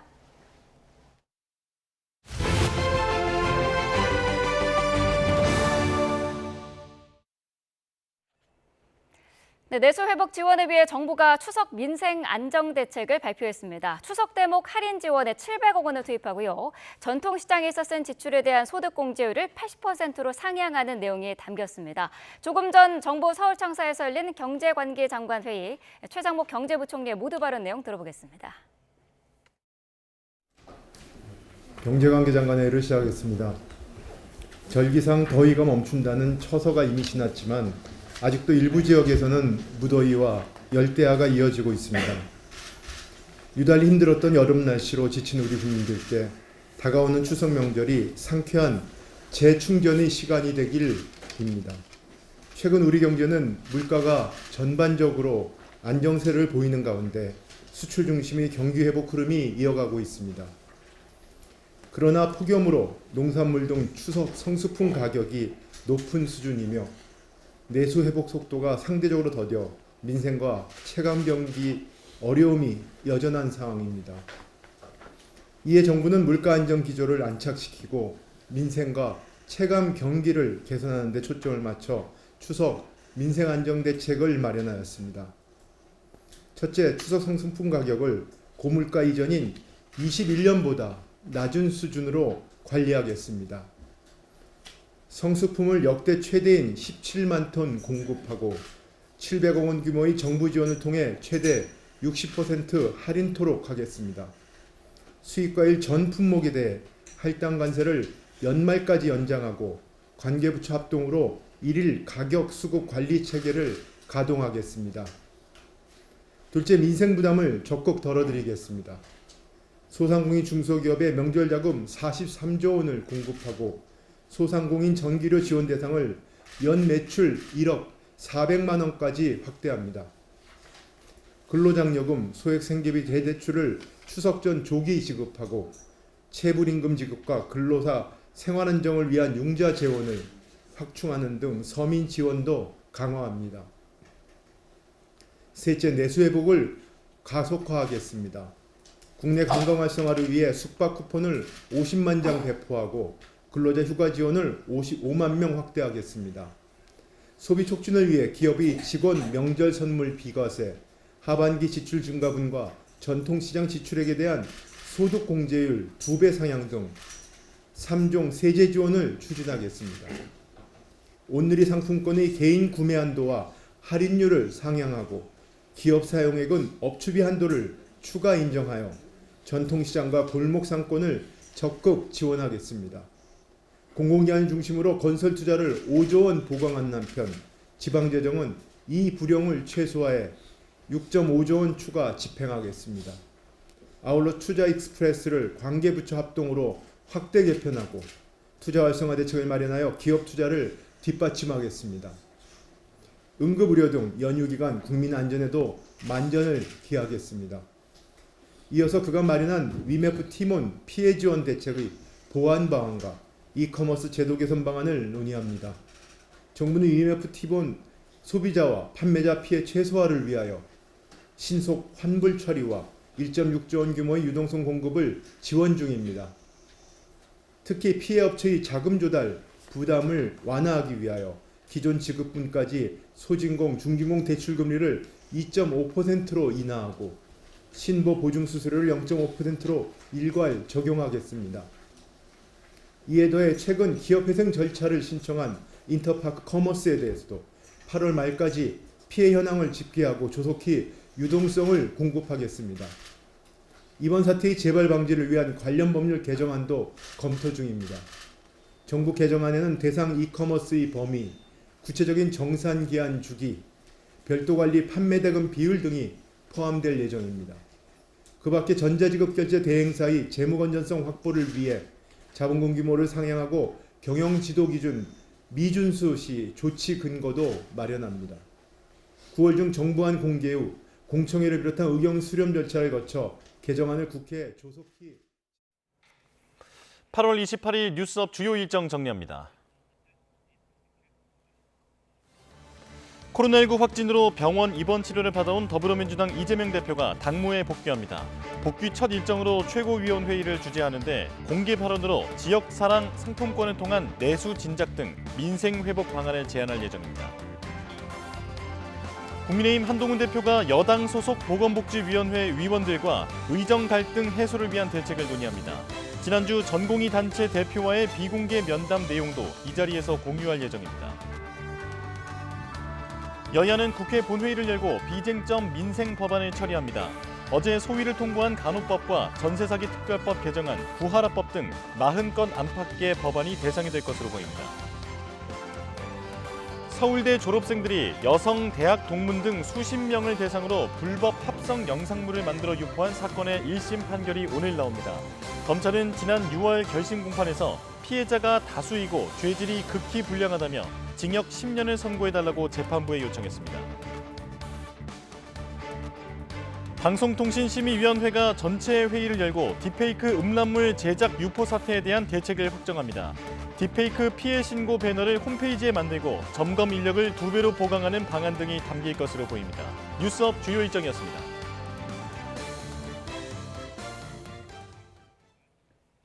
윤석열 대통령이 내일 오전 10시 용산 대통령실에서 기자회견을 엽니다. 국민연금을 포함해 교육, 의료, 노동개혁과 저출생 대응까지 정부의 핵심 개혁 과제와 향후 국정 방향을 밝히는 브리핑도 함께 진행됩니다. 신윤정 기자입니다. 또 앞으로 이런 기회를 더 자주 만들어서 여러분들 뵙도록 이렇게 하겠습니다. 지난 5월 9일 취임 2주년 기자회견 마무리 발언에서 약속한 대로 윤석열 대통령이 110일 만에 다시 기자회견을 엽니다. 당시 기자회견은 1년 9개월 만이었는데 짧아진 주기만큼 소통 강화 실천 의지로 보입니다. 이번에도 정치 현안과 외교 안보, 경제, 사회 등으로 분야를 나눠 대략 1시간 동안 15개에서 20개의 질문을 받을 것으로 전망됩니다. 지난 기자회견에서 김건희 여사 관련 의혹에는 사과하고 최상병 특검에 대해선 공수처 수사 결과 뒤 조건부 수용 가능성을 밝힌 윤 대통령. 두 사안과 관련한 수사 과정에서 논란과 의혹, 야당의 공세가 여전한 만큼 질문이 예상되는데 윤 대통령이 변화된 입장을 내놓을지 주목됩니다. 한동훈 호와의 당정 관계, 이재명 대표가 제안한 영수회담 등 달라진 정치 지형 속 민감한 현안에 대해서도 처음 입장을 밝힐 전망입니다. 기자회견에 앞서 국정브리핑이 2층 집무실에서 생중계 담화 형식으로 진행되는데 핵심 키워드는 민생, 안전, 개혁, 소통입니다. 대한민국의 100년대계와 직결되는 핵심 국정과제에 대한 대통령의 비전과 포부를 상세하게 국민들 앞에 밝힐 예정입니다. 국민연금 정부개혁안의 큰 틀의 방점이 찍힐 것으로 보이는데 세대 간 형평성과 재정 지속성을 올릴 구조개혁 필요성을 강조할 것으로 예상됩니다. 대통령실 관계자는 연금을 포함해 노동, 의료, 교육개혁과 저출생 대응 등 핵심 개혁과제 및 향후 국정 방향을 국민들에게 소상히 설명할 예정이라고 말했습니다. 지난 기자회견 이후에도 윤 대통령의 지지율은 답보 상태, 산적한 현안도 여전합니다. 임기 반환점을 앞두고 진행되는 이번 회견에서 국민 설득에 얼마나 성공할지도 향후 국정 동력의 관건이 될 전망입니다. YTN 신윤정입니다. 대통령실 결산 심사를 위해 열린 국회 운영위원회에서 정부의 역사관과 대일 외교 기조를 놓고 설전이 벌어졌습니다. 야당은 인사나 안보 정책을 보면 정권에 밀정이 득세한다는 의심은 합리적이라고 주장했는데 여당은 괴담 정치로 여론을 호도하지 말라고 맞받았습니다. 나혜인 기자입니다. 야당의 공세는 일제 과거사 문제를 두고 중요한 건 일본의 마음이란 발언으로 논란을 빚은 김태효 국가안보실 1차장에게 집중됐습니다. 정부 요직에 뉴라이트 계열 인사가 임명되고 대통령 메시지에서도 비슷한 인식이 느껴진다며 정치적 의도가 있는 게 아니냐고 추궁했습니다. 이 정도 인사면 뉴라이트의 정치 설익화를 위해서 윤석열 대통령이 발벗고 나서는 모양새로 오해를 받을 수 있습니다. 장병 교육 자료에 독도를 분쟁 지역으로 표기하고 방어 훈련을 비공개로 하는 이유는 뭐냐며 독도 지우기는 합리적 의심이라고 주장했습니다. 독도 문제를 그렇게 하찮게 다루니까 국민들이 볼 때 윤석열 정부의 독도 관련 문제 제기를 하는 겁니다. 윤 대통령이 경호처장을 국방장관 후보로 지명하고 연일 반국가 세력을 언급하는 게 탄핵 국면에서 계엄 선포를 염두에 둔 포석이 아니냐는 주장까지 나왔는데 여당은 반발했습니다. 조형물이 낡아 교체하는 걸 독도 지우기라고 뒤집어 씌우더니 이제는 계엄 괴담까지 유포하느냐고 날을 세웠습니다. 반국가 세력에 대해서 총력 대응해야 된다 하니까 이걸 막 계엄 괴담으로 몰고 갑니다. 국회 의석상 우리 국민의힘과 그리고 윤석열 정부가 계엄 선포할 수 있습니까? 정부가 독도를 건드려 얻을 이득이 뭐냐며 국민을 갈라치는 정치 공세를 멈추라고 쏘아붙였습니다. 프레임 시위가 대단해요. 조금만 어떤 그런 게 딱 생기면요. 프레임을 딱 씌워가지고 정부를 집중적으로 공격을 하는데 김태효 1차장은 이른바 중일마 발언은 일본의 마음을 헤아리겠다는 게 아니라 다스리겠다는 뜻이었다고 해명했습니다. 일본을 거의 능가할 정도로 지금 우월한 경쟁을 벌이고 있기 때문에 이제는 과거를 가지고 티격할 것이 아니라 미래를 위해서 좀 더 자신감을 가지고 결산심사에선 대통령 관저가 불법 증축됐다는 의혹이 있다며 관련 예산을 공개하라는 야당 의원들의 요구도 잇따랐습니다. 대통령실은 보안을 이유로 예산 공개는 어렵다면서도 위법은 없었다고 선을 그었습니다. YTN 나혜인입니다. 국민의힘 한동훈 대표가 한국거래소를 방문해 금융투자소득세 폐지론에 힘을 실었습니다. 실무 협상 중인 여야 대표회담의 주도권을 노린 행보로 풀이되는데 코로나19 확진 이후 당무에 복귀하는 이재명 대표도 민생 메시지를 통해 대여 압박에 나설 것으로 보입니다. 손효정 기자입니다. 당대표 취임 한 달여 만에 한동훈 대표는 첫 현장 일정으로 한국거래소를 택했습니다. 한국 증시의 가치를 높여 개인 투자자를 보호하고 싶다며 상속세와 금융투자소득세 등 세제 개편 문제를 꺼내 들었습니다. 증시 밸류업을 위해서 정부 섹터에서 할 수 있는 일은 저는 세제 개편이라고 생각합니다. 그리고 최근에 큰 이슈가 되는 금투세 폐지 문제 같은 겁니다. 한 차례 미뤄진 이재명 대표와의 회담을 앞두고 금투세 폐지 여론전으로 주도권을 가지겠다는 의도로 풀이됩니다. 여당은 금투세를 두고 이 대표와 민주당 정책위의 입장이 다른 점을 지적하며 민주당이 입장을 정리해 금투세 폐지에 협조할 것을 요구했습니다. 코로나19 확진으로 입원했던 동안에도 의료대란 대책을 지시하는 등 병상 당무를 이어나갔던 이재명 대표는 오늘 복귀합니다. 이 대표의 복귀 일성은 민생과 경제 회복에 방점이 찍힐 전망입니다. 이 대표 측 핵심 관계자는 추석을 앞두고 지역 사랑 상품권 사용을 늘려 소비를 활성화하자는 내용이 중심이 될 거라고 설명했습니다. 당 차원에서도 모든 국민에게 25만 원 상당의 지역 상품권을 지급하는 민생회복 지원금을 고리로 정부 여당을 겨냥한 압박 수위를 높였습니다. 민생회복 지원금에 대한 한동훈 대표의 삐딱한 생각도 바로 잡아드립니다. 민생회복 지원금은 복지정책이 아니라 경제정책입니다. 여야 대표 회담을 준비하는 실무 협상은 이재명 대표가 복귀한 뒤 본격화될 전망입니다.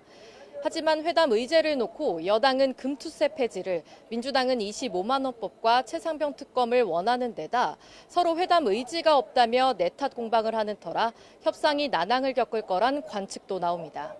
YTN 손효정입니다. 윤석열 대통령 탄핵 소추안 발의 청원에 관한 청문회를 두고 헌법재판소에서 여야 공방이 벌어졌습니다. 여당 의원들은 일방적인 청문회 추진이 의원들의 심의 표결권을 침해했다고 주장했고, 정청래 법사위원장 측은 청문회 진행에는 법적 문제가 없었다고 맞섰습니다. 김태원 기자입니다. 윤석열 대통령에 대한 탄핵 소추안을 발의해달라는 청원에 대해 국회 법제사법위원회가 진행한 청문회가 적법했는지를 놓고 헌법소송이 진행됐습니다. 국민의힘 소속 법사위원들이 정청래 법사위원장을 상대로 헌법재판소에 청구한 권한쟁의 심판 사건 변론 기일이 열린 겁니다. 변론에 참여한 주진우, 조배숙 의원은 정 위원장이 일방적으로 청문회를 추진해 여당 의원들의 심의 표결권을 근본적으로 침해했다고 주장했습니다. 법사위 여당 측 간사가 선임되지도 않았는데 정 위원장이 청문회 관련 안건을 심의하거나 아무런 협의도 없이 대체 토론을 종결했고, 탄핵 소추안이 발의돼야 실시하게 되는 정식 조사와 사실상 같은 방식으로 청문회를 열어 위법하다는 겁니다. 탄핵 청원을 가지고 청문회를 개최한 것은 사실상 탄핵 절차를 우회하는 위법한 것입니다. 이에 맞서 정 위원장 측은 청원을 접수해 상임위원회로 보낸 건 국회의장인데 정 위원장에게 소송을 잘못 걸었으니 각하해야 한다고 말했습니다. 청원을 접수하는 주체는 법사위원장이 아니라 국회의장입니다. 또 소관위원회가 중요한 안건에 대해 청문회를 열 수 있다고 규정한 국회법을 들며 법사위원 다수가 중요한 건으로 판단한 만큼 법적 문제는 없다고 주장했습니다. 이어 국민대의기관인 국회에서 다수결로 이뤄진 의사진행을 존중하는 차원에서 청구가 기각돼야 한다고 강조했습니다. 변론 절차를 종결한 헌법재판소는 양측 의견과 증거자료 등을 검토한 뒤 나중에 선고일을 따로 정하기로 했습니다. YTN 김태원입니다. 명품 가방 수수 의혹 사건으로 김건희 여사를 재판에 넘길지 등을 심의할 검찰 수사심의위원회가 다음 주에 열립니다. 대검찰청 수사심의위원회는 오는 9월 6일 회의를 열고 김 여사의 청탁금지법 위반, 알선수재, 변호사법 위반 등 혐의에 대한 기소 여부를 검토할 예정입니다. 검찰 수사심의위원회는 검찰 수사의 절차와 결과에 대한 국민 신뢰를 높이기 위해 운영되는 기구로 언론계와 법조계, 학계 등에서 무작위로 선정된 위원들이 참여합니다. 다음 달 3일로 예정된 심우정 검찰총장 후보자 인사청문회 참고인으로 김건희 여사의 오빠인 김진우 씨가 채택됐습니다. 국회 법제사법위원회는 전체 회의를 열고 심 후보자 인사청문회에서 증인 1명과 참고인 7명의 출석을 요구하는 안건을 의결했습니다. 김 씨는 한 부동산 개발업체 대표로 심 후보자와는 고등학교 동창사입니다. 중국에서 우리나라로 오려던 탈북자 10여 명이 중국 공안에 체포됐다는 보도가 나왔습니다. 최근 중국에서 강제 북송이 다시 시작됐다는 증언이 잇따르고 있는데요. 통일부는 자유의사에 반한 강제 북송은 안 된다는 원칙을 거듭 강조했습니다. 임성호 기자입니다. 어둠 속에서 강가를 걷는 사람들이 찍힌 짧은 영상입니다. 미국 자유아시아 방송 RFA가 북한 인권단체 대표에게서 받아 공개한 것으로 중국에서 체포된 탈북민들로 추정된다고 보도했습니다. 방송은 지난 21일 동남아 접경 지역인 중국 원난성 쿤밍에서 제3국을 거쳐 한국으로 오려던 여성 13명과 어린이 2명 등 탈북자 15명이 공안에 붙잡혔다고 전했습니다. 쿤밍은 동남아를 거쳐 한국으로 가려는 탈북민들의 주요 경유지로 알려졌습니다. 방송은 또 체포된 탈북민들은 중국 길림성 등으로 강제 이송된 것으로 알려졌다며 이미 탈북한 일부 가족이 국제사회와 한국 정부에 강제 북송을 막아달라고 요청했다고 전했습니다. 앞서 지난 5월에도 탈북민 60여 명이 체포돼 북송 대기 중이라는 보도가 나오는 등 중국에서 지난해 10월 항저우 아시안게임 전후 중단된 탈북민 강제 북송이 재개됐다는 증언이 잇따르고 있습니다. 북중 간 외교적으로 이상 기류가 있고 관계가 소원해지고 이런 문제하고는 큰 영향을 받고 있지는 않은 것 같아요. 북중 간의 그 통상적인 지금 외교적 절차에 따라서 아마 북한 쪽으로 통일부 당국자는 해당 민간단체와 소통하고 있고 사실관계를 확인하고 있다고 설명했습니다. 그러면서 어떤 경우에도 해외 체류 탈북민의 자유의사에 반한 강제 북송은 안 된다는 것이 정부의 기본 입장이라고 강조했습니다. YTN 임성호입니다. 트럼프 전 미국 대통령이 재임 당시 한미 군사훈련은 도발적이고 돈 낭비라고 말했다는 증언이 나왔습니다. 또 문재인 전 대통령은 방미 때 김정은의 핵무기가 방어용이라고 말해 미국 측에 반발을 부른 것으로 알려졌습니다. 워싱턴에서 권중희 특파원입니다. 트럼프의 첫 국가안보 보좌관이었던 맥메스터의 회고록, 우리 자신과의 전쟁의 한 대목입니다. 트럼프 취임 첫 해인 2017년 미중 정상회담에서 시진핑은 맨발인 사람은 좋은 신발을 신은 사람을 무서워하지 않는다며 북한 제재 무용론을 강조했습니다. 그러자 트럼프는 일본, 한국 등 다른 나라들도 핵무기가 필요하다는 결론을 내리면 어떻게 되냐며 중국을 압박했습니다.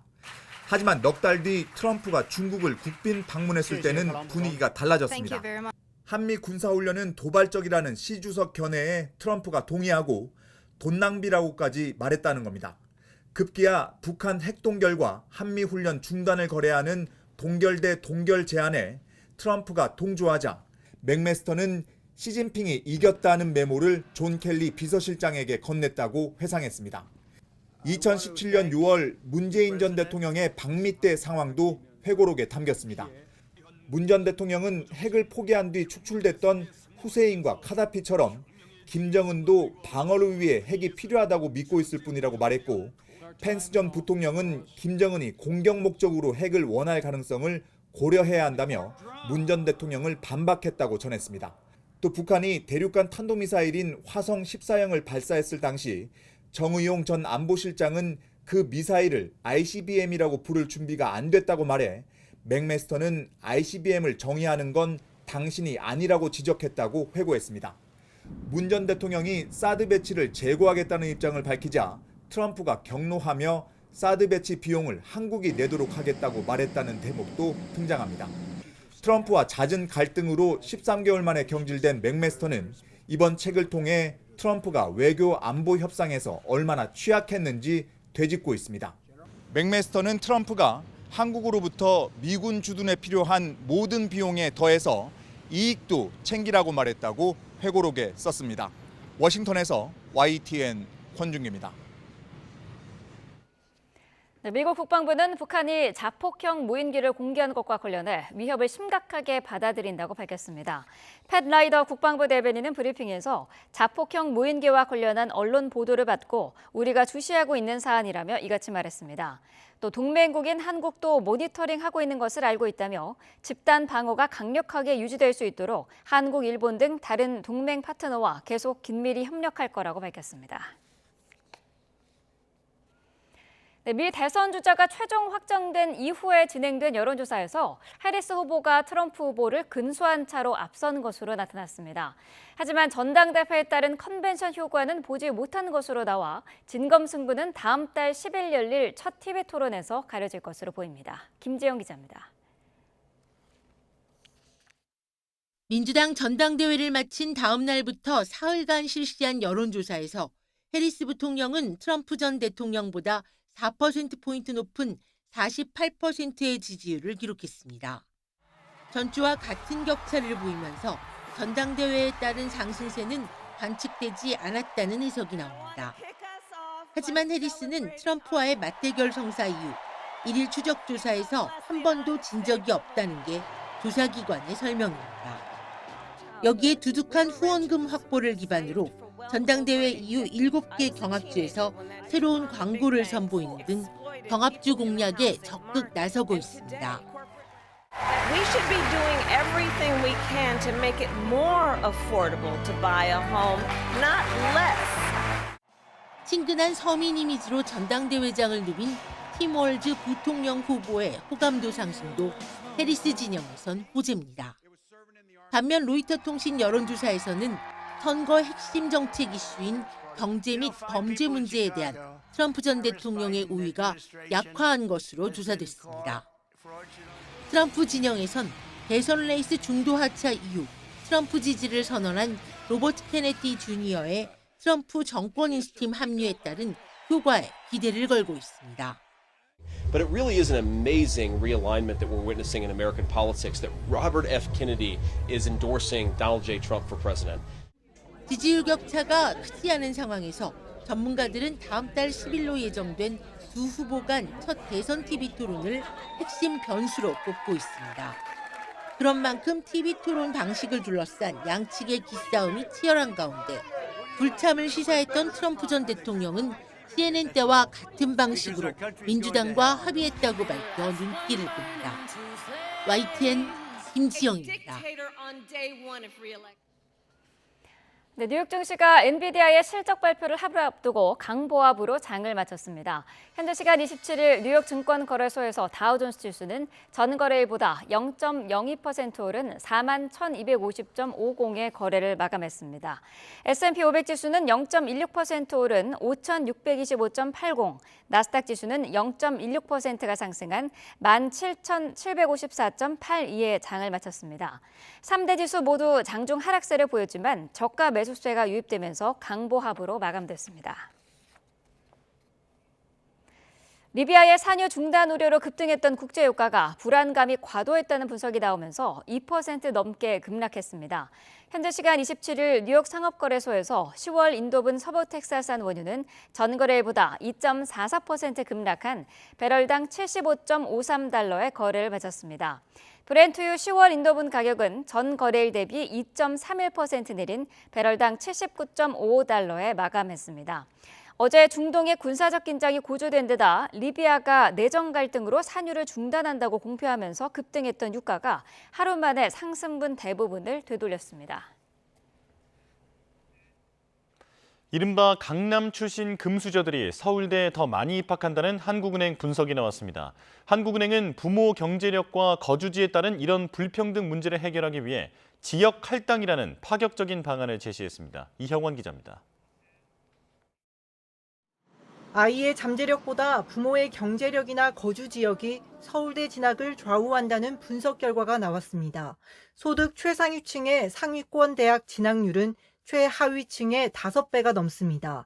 특히 서울대생 출신지를 보면 서울이 30%가 넘고 강남 3구가 무려 12%에 달합니다. 지능 같은 잠재력 변수를 제거한 실증 분석 결과도 공개됐습니다.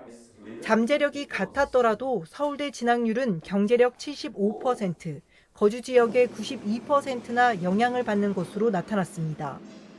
한국은행은 이런 입시 불평등 문제가 사회 경제적 지위 대물림으로 나타나고 수도권 인구 집중과 서울 집값 상승을 유발한다고 지적했습니다. 그만큼 양육비와 주거비 부담이 커져 저출산 같은 구조적인 사회 문제가 심각해질 수밖에 없다고 우려했습니다. 그러면서 문제를 해결하기 위해 입학 정원 대부분을 지역별 학령 인구 비율에 따라 선발할 것을 제안했습니다. 지역 비례 선발제가 도입이 되면 어떤 입시 경쟁이 이제 지역별로 분산이 되고 또 이제 대학이 신입생을 다양한 기준으로 선발하는 서울대 진학률하고 이 이제 잠재력 기준 추정치 간의 격차를 이제 지역별로 평균을 내본 것인데요. 이러한 격차가 64% 감소하는.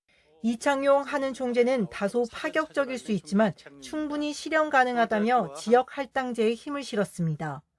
특정 지역 출신 학생 수가 입학 정원에도 몇 퍼센트 이상 안 되게 이런 식으로만 컨트롤하면 굉장히 현실적으로 할 수 있다.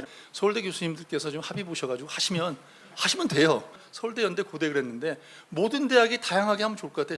제도가 도입된다면 교육적 다양성 확보는 물론 한은의 금리 조정보다 수도권 집값이 안정되는데 더 도움이 될 수 있다고 강조했습니다. YTN 이영훈입니다. 미국 웨스팅하우스가 한국 수력 원자력의 체코 원전 사업 수주에 대해 문제를 제기한 것에 대해 체코 전력공사가 이의 제기를 할 수 없다고 밝혔다는 보도가 나왔습니다.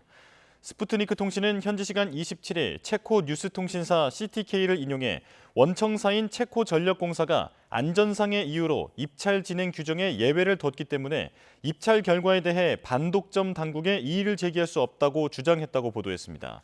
체코 반독점 사무소는 웨스팅하우스가 한수원을 두코바니 신규 원전 2기 건설 사업의 우선 협상 대상자로 선정한 체코 정부의 결정에 이의를 제기했다고 밝혔습니다. 그룹 뉴진스 소속사 어도어의 이사회가 대표이사를 민희진 전 대표에서 하이브 최고 인사 책임자로 전격 교체했습니다. 민 전 대표가 맡고 있던 경영과 제작 업무를 분리하기 위한 조치였다고 설명했는데 당사자는 일방적 해임일 뿐이라고 반발했습니다. 송재인 기자입니다. 하이브 집안 싸움이 불거진 지 넉 달 만에 민희진 전 대표가 어도어 대표이사직에서 물러나게 됐습니다. 어도어가 이사회를 열고 하이브 최고 인사 책임자이기도 한 김주영 어도어 사내이사를 신임 대표이사로 선임한 겁니다. 전격적인 대표 교체에 대해 어도어는 조직 정비를 핵심 근거로 들었습니다. 민 전 대표는 하이브 산하 레이블 대표이사들 가운데 유일하게 경영과 제작 업무를 모두 총괄해 왔는데 이젠 두 업무를 분리하는 게 어도어의 이익에 부합한다고 이사회가 판단했다고 설명했습니다. 민 전 대표의 사내이사 자리는 물론 뉴진스 프로듀싱 업무도 그대로 유지된다며 제작에 집중해달라는 차원일 뿐이라 덧붙였습니다. 하이브 관계자 역시 어도어 이사회가 인사 전문가인 신임 대표를 통해 조직을 안정시켜야겠다고 독자적으로 판단했다고 부연했지만 민 전 대표 측은 일방적인 해임이라고 즉각 반발했습니다. 지난 주말 대표이사 변경 안건을 기습 통보받은 뒤 이사회에 화상 연결을 통해 참석했는데 하이브 측 인사가 다수인 이사회에서 자신의 의사와 관계없이 일방적 결정을 내렸다며 주주 간 계약을 위반한 거라고 주장했습니다. 하이브는 지난달 이미 민 전 대표와 맺은 주주 간 계약을 해지했는데 이로써 민 전 대표는 1,000억 원대 풋옵션까지 날리게 됐습니다. 앞으로 민 전 대표가 추가 법적 대응에 나설 가능성이 큰 만큼 양측 갈등에는 또다시 불이 붙을 전망입니다. YTN 송재인입니다. 사상자 19명이 발생한 경기 부천 호텔 화재를 수사하는 경찰이 강제 수사에 나섰습니다. 경기 남부경찰청 부천 호텔 화재 수사본부는 어제 아침 8시 55분부터 2시간여 동안 수사관 19명을 투입해 불이 난 호텔과 업주 주거지, 소방 점검을 맡았던 업체 사무실 등 4곳을 압수수색했습니다. 경찰은 호텔 자체 안전관리와 소방 점검 관련 서류 등을 확보한 것으로 전해졌습니다. 불이 난 호텔은 지난 4월 자체 점검을 진행했는데 당시 지적 사항이 하나도 나오지 않은 것으로 알려져 점검이 형식적으로 진행된 것 아니냐는 지적이 제기됐습니다. 경찰은 현재까지 호텔 업주와 명의상 업주, 관리자급 직원 3명을 형사 입건하고 호텔 직원과 생존자, 목격자 등 24명을 참고인으로 불러 조사했습니다. 지난주 부천 호텔에서 불이 났을 때 완강기를 타고 탈출한 숙박객은 없었는데요. 간단하고 안전한 탈출 도구지만 사용법을 잘 모르면 다급한 상황에서 이용하기 어려울 수 있습니다. 양동훈 기자가 완강기를 직접 타면서 설명해드립니다. 부천에 있는 호텔에서 불이 난 곳은 8층의 한 객실. 희생자도 대부분 8층과 9층에서 나왔습니다. 법적으로 완강기는 3층에서 10층까지 설치하게 돼 있고 사고 건물에도 설치돼 있었지만 이번 화재 당시 이용한 사람은 아무도 없었습니다. 만약 불이 난다면 자신 있게 완강기를 사용할 수 있는 사람은 얼마나 될까? 완강기가 뭔지는 알지만 정확한 사용 방법을 아는 경우는 드물었습니다. 네, 완강기를 사실 집에 어디 있는지도 모르고 그리고 이용 방법도 정확히는 몰라서 아마 그 화재 같은 거 났을 때 대피하기는 조금 어려울 것 같아요. 하지만 완강기 사용법은 생각보다 간단합니다. 완강기 함을 열면 속도 조절기, 가슴 벨트, 릴이라고 불리는 3가지 구성품이 나옵니다. 속도 조절기에 달린 고리를 지지대와 연결하고 잠금 장치를 돌려 단단하게 채워준 뒤 지지대를 창 바깥쪽으로 밀어줍니다. 돌돌 말려있는 릴은 창밖으로 던지면 되는데 장애물에 걸리거나 지나가는 사람이 맞지 않도록 주의해야 합니다. 가슴 벨트는 이렇게 겨드랑이 바로 아래 가슴에 착용하고 빠지지 않도록 끈을 꽉 조여줍니다. 여기까지가 하강 준비 단계인데 전문가가 아니라도 1분 안에 충분히 마칠 수 있습니다. 이곳은 약 6m, 아파트 3층 정도 높이인데요. 안전하게 대피할 수 있는지 제가 직접 내려가 보겠습니다. 양팔은 W자 모양으로 벌리고 벽에 손을 대고 미끄러지듯 내려갑니다. 혹시 장애물이 있으면 팔을 살짝 밀어 피해가면 됩니다. 속도 조절기 덕분에 빨리 떨어지지 않기 때문에 차분하게만 내려오면 안전하게 대피할 수 있습니다. 그리고 완강기 한번 열어보시고요. 그 안에 구성물품이 다 있는지 그리고 지지대가 흔들리지 않는지 평소에 잘 확인하시는 습관 있었으면 좋겠습니다. 지역별로 있는 소방당국이 운영하는 안전체험관에서는 무료로 완강기를 체험해보고 재난 시 다양한 대처 방법도 배울 수 있습니다. YTN 양동훈입니다. 대전 지역 여고생 한 명의 얼굴과 음란물을 합성한 딥페이크 영상이 유포됐다는 신고가 접수돼 경찰이 수사에 나섰습니다. 대전경찰청 사이버범죄수사대는 해당 사건이 접수된 건 맞지만 아직 수사 초기 단계로 사실관계를 파악 중이라고 말했습니다. 앞서 대전시 교육청은 딥페이크 등 성범죄 특별주의보를 발령하고 피해 발생 대처 요령 등을 안내하고 있습니다. 김포에서도 여고생들이 자기 얼굴에 음란물을 합성한 딥페이크 성범죄 피해를 봤다는 신고가 경찰에 접수됐습니다. 경기 김포경찰서는 어제 여고생 2명이 딥페이크 성범죄에 노출됐다며 수사를 의뢰하는 진정서를 접수했습니다. 피해 학생들은 같은 학교 3학년에 재학 중인 친구 사이인 것으로 파악됐습니다. 경찰은 피해 학생들을 불러 피해자 진술을 듣고 상휴기간에 사건을 인계할 계획입니다. 이처럼 텔레그램을 이용한 성범죄가 끊이지 않는 가운데 경찰의 수사력이 부족한 것 아니냐는 지적도 나오고 있습니다. 경찰은 텔레그램에 협조가 없으면 가해자를 추적하기 쉽지 않다면서 수사에 어려움을 호소하고 있는데요. 보다 적극적인 대응책을 고민해야 한다는 지적이 나옵니다. 배민혁 기자입니다. 텔레그램을 이용한 성범죄는 추적이 쉽지 않아 처벌까지 이어지기 어렵다는 지적이 계속 나옵니다. 이에 따라 일부 피해자들은 불법 촬영물 등이 공유되는 채팅방에 몰래 입장해 직접 가해자 신상 정보 수집을 시도하기도 합니다. 이런 상황을 비웃기라도 하듯 일부 인터넷 커뮤니티에서는 텔레그램에서 딥페이크 영상을 공유해도 처벌받을 일은 없다는 대화를 거리낌 없이 주고받습니다. 자신이 딥페이크 성착취물 피해자라는 걸 알게 된 고등학생 A양도 이런 이유로 사실상 법적 대응을 포기했습니다. 텔레그램 상으로는 잘 안 잡힌다고 하더라고요. 그냥 포기하고 법적 대응을 하겠어요. 피해자들과 불안한 여성들은 SNS에서 자신의 사진을 삭제하는 게 피해를 막기 위한 최선의 방법이라고 이야기합니다. 경찰은 텔레그램의 불법 영상 등을 공유한 가해자를 추적하려고 해도 텔레그램 측에서 협조하지 않으면 수사할 방법이 없어 어려움을 겪는다는 입장입니다. 하지만 텔레그램 성범죄가 끊이지 않는 데다 이제는 가짜 음란물로 인한 피해와 우려까지 극심한 만큼 경찰이 더 적극적으로 대응해야 한다는 요구가 거셉니다. 경찰에서 해외 서버 핑계를 대는 것은 딥페이크 범죄를 키워주는 행위일 뿐입니다. 가해자들에 대한 철저한 수사와 처벌이 이뤄지길 강력히 촉구합니다. 국회에서는 딥페이크 성착취물에 대한 처벌을 강화하는 내용의 법안이 잇따라 발의되는 상황. 여기서 더 나아가 텔레그램 범죄를 사전에 예방하고 수사를 보다 신속하고 원활하게 해 피해를 줄일 방법은 없는지 수사기관은 물론 국회, 정부가 함께 고민해야 한다는 목소리도 나옵니다. 국회 차원에서는 사실 현장에서 어떤 어려움을 겪고 있고 어떠한 입법 미비 때문에 지금 수사가 신속하게 진행되지 못하거나 가해자를 처벌할 수 없는지에 대한 굉장히 제한적인 정보를 받고 있는 것이 사실이거든요. 네. 그래서 이렇게 행정부와 입법부가 서로 유기적으로 협력하고 경찰이 관련 범죄의 집중 단속을 예고한 가운데 구체적이고 실효성 있는 대안이 마련될 수 있을지 주목됩니다. YTN 배민혁입니다.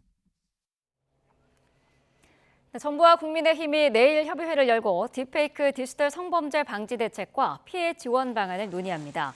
협의회에는 한동훈 대표와 추경호 원내대표, 김상훈 정책위의장 등 당 지도부가 참석하고 경찰청과 여성가족부 등 유관부처 관계자가 참석합니다.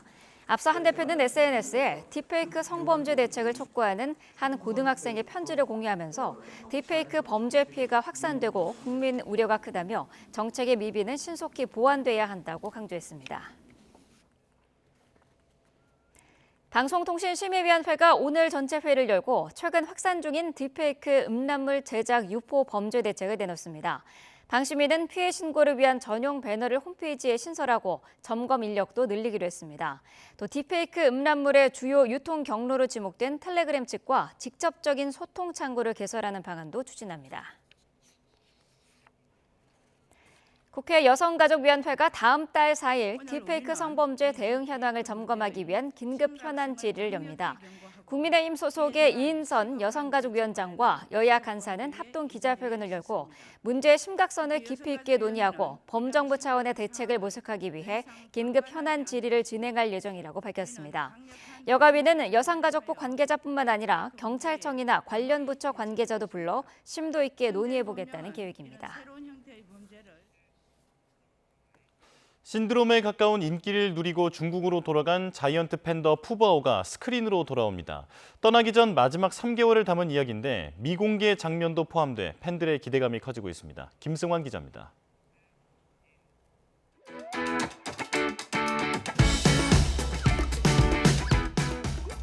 졸졸졸 사육사 할부지를 따라 뛰고 장난치다 꽈당 넘어지는 사고뭉치.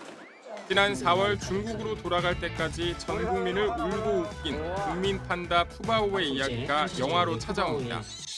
푸바오뿐 아니라 쌍둥이 동생 등 바오 패밀리에 공개되지 않았던 영상도 볼 수 있습니다. 푸바오도 서운하지. 푸바오 간다 그래서. 푸바오가 중국으로 가기 전 3개월 동안 사육사들과 어떻게 지내다 이별했는지 집중 조명합니다. 푸바오라는 아이를 보낼 때 또 어머님을 같이 모셔야 되는 그런 상황이 되면서 더 약간 이별에 대한 그런 애잔함이 있었거든요. 그래서 그런 느낌이 아마 영화 속에서도 확인되지 않을까. 코로나19 팬데믹으로 전국이 고통받던 시기 온 국민이 푸바오의 탄생부터 육아를 응원하며 느꼈던 따뜻함이 작품에 묻어나 있습니다. 아예 가족이 돼버린 느낌이거든요. 예, 모든 과정을 다 같이 함께하면서 푸바오가 특별한 이유는 푸바오기 때문에 그래요. 이렇게 대답합니다. 바오 패밀리를 의인화해 애니메이션으로 만들며 한편의 동화 같은 분위기도 냈습니다. 과거에 뭔가 아이바오와 러바오가 만약에 사랑을 했다고 하면 이들을 조금 더 의인화해서 좀 그려보면 상상해보면 어떨까? 벌써 실시간 예매 순위 10위 안에 들 정도로 큰 관심을 받는 푸바오 영화는 다음 달 4일 관객을 찾아갑니다. YTN 김승환입니다. 간송 전영필 선생의 사제를 들여 모은 국보급 문화유산을 만날 수 있는 대구 간송미술관이 곧 개관합니다. 서울 간송미술관 보화각에서는 기획전시 때만 볼 수 있었는데 이제 언제든 간송 소장품을 볼 수 있게 됐습니다. 이윤재 기자가 다녀왔습니다. 한글 자음과 모음이 만들어진 원리와 활용법을 상세히 설명한 훈민정음 해례본. 세종대왕이 한글을 만든 뒤 알기 쉽게 설명하려고 쓴 일종의 해설서입니다. 1943년 간송 전형필 선생이 당시 기와집 열채값을 주고 사들인 거로 알려졌습니다. 국보 70호인 훈민정음 해례본이 서울을 벗어나 전시된 건 이번이 처음입니다. 안동의 한 집안에서 이제 발견된 해례본의 그 원본을 그 간송 전형필 선생님께서 이제 거액을 들여 당시에 입수를 하셨고 국보로 지정이 되고 또 유네스코 세계문화유산이 부끄러운 듯 시선을 내리며 맵시 있고 단아한 자태를 뽐내는 여성을 마치 초상화처럼 섬세하게 그려낸 작품 해원 신윤복의 걸작 미인도입니다. 구름 위로 날아가는 학들이 가득 새겨져 마음까지 사로잡는 청자 상감 운항문 매병 또 병아리를 물어가는 고양이를 쫓는 김득신의 야묘 도추 추사 김정희 선생의 서예품까지 모두 개관을 앞둔 대구 간송미술관에 전시된 우리 문화유산입니다. 특히 대구 간송미술관은 서울과 달리 간송 소장품을 상설 전시해 교과서에서나 보던 국보급 문화재를 언제든 만날 수 있습니다. 서울에 있는 간송미술관 보아각에서는 봄과 가을로 짧게 공개를 할 수밖에 없었는데요. 이 대구 간송미술관은 항상 공개가 되어 있는 이제 상설 전시 기관으로 해서 국보 보물전이라고 불릴 정도로 지적문화재들이 굉장히 많이 남아 있는 전시이기 때문에 대구 간송미술관은 6개 상설 전시실과 문화재 복원을 직접 관찰할 수 있는 보이는 수리 복원실도 갖췄습니다. 간송 전형필 선생이 일제강점기에 문화 보국 정신으로 지켜낸 우리 문화유산은 다음 달 3일부터 이곳 대구 간송미술관에서 만날 수 있습니다. YTN 이윤재입니다.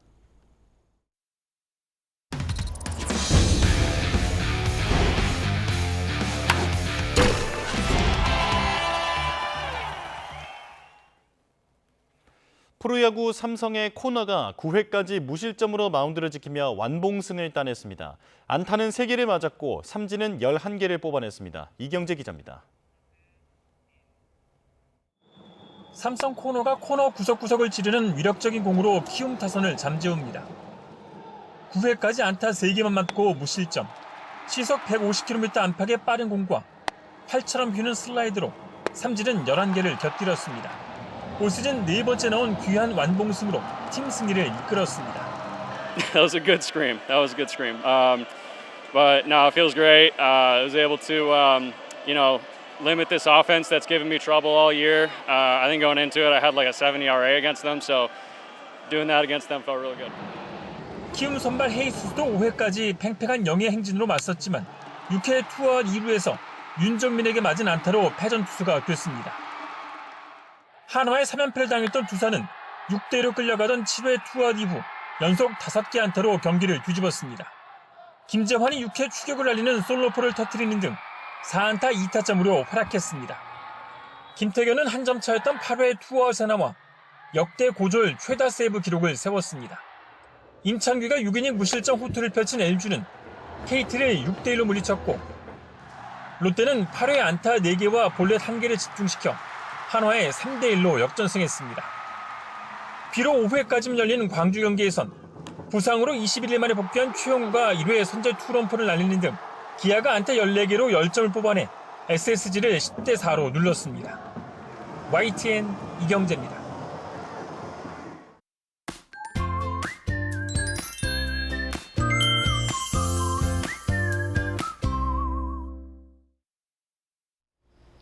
우리나라 대기 상층으로 찬 공기가 남하하며 서울을 비롯한 내륙 지방은 대부분 열대야가 쉬어갔습니다. 반면 남해안과 제주도 일부 지역에서는 열대야가 나타난 곳이 있었는데요. 특히 제주도는 44일째 열대야가 지속하며 열대야 연속 일수 역대 1위 기록을 경신했습니다. 오늘 낮 동안에는 대부분 지역의 기온이 33도 안팎까지 오르면서 무덥겠습니다. 서울과 대전의 한낮 기온 33도, 광주와 대구는 32도가 예상됩니다. 한편 오늘 새벽 제주도에는 매우 강한 비가 집중되며 호우경보가 내려지기도 했는데요. 지금은 빗줄기가 약화한 상태지만 내일까지 제주도에 많게는 100mm 이상의 큰 비가 내리겠고 영동과 영남 지방에는 동풍의 영향으로 모레까지 최고 60에서 80mm의 비가 오겠습니다. 또 호남 지방에도 오늘 오후 한때 5에서 40mm의 산발적인 비가 예상됩니다. 현재 일본 규슈 남쪽 해상에서 북상하고 있는 태풍 산사는 금요일쯤 일본을 관통할 것으로 보입니다. 한반도에 직접 영향을 주진 않겠지만 남해 동부 먼바다에는 태풍특보가 내려졌는데요. 이에 따라 남해안과 동해안, 제주도 해안에서는 너울성 파도가 높게 일겠고요. 바람도 무척 강하겠습니다. 이 지역에 계신 분들은 해안가 안전사고와 시설물 관리에 각별한 주의가 필요하겠습니다. 모레까지 비가 내리는 지역에서는 시간당 20mm 안팎의 강한 비가 벼락과 돌풍을 동반하며 쏟아지겠습니다. 평소보다 가시거리가 짧고 또 도로가 미끄러울 것으로 보이니까요. 교통 안전에 유의해 주셔야겠습니다. 지금까지 YTN 윤수빈입니다. 뉴스 업술 순서 마칩니다. 내일 다시 뵙겠습니다. 고맙습니다.